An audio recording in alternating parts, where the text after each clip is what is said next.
من غير لحمة ومن غير فراخ هتعملي أكلة كلها بروتين وتجنن بكوباية واحدة بس من العدس بجبة. هنجيبه وننقعه كده في مية لمدة 4 ساعات لحد ما تلاقي العدساية كده قطمت معاكي.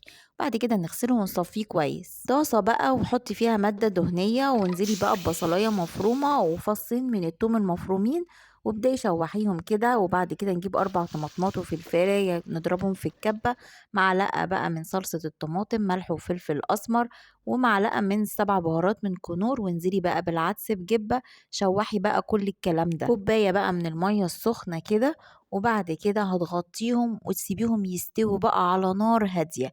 بس كده شفتي الأكلة كده خلصت. تقدري تسيبيها على كده وتقدري تحطي بقى بيض كده من الوش. حطي بقى البيض على حسب عدد أفراد أسرتك، وغطيها كده على نار هادية، ملح وفلفل أسمر، وسيبيها تستوي. بتطلع بالجمال وبالحلاوة دي جنب عيش بلدي بقى خطيرة. جربوها، ولو عجبك الفيديو لايك وشير. باي باي.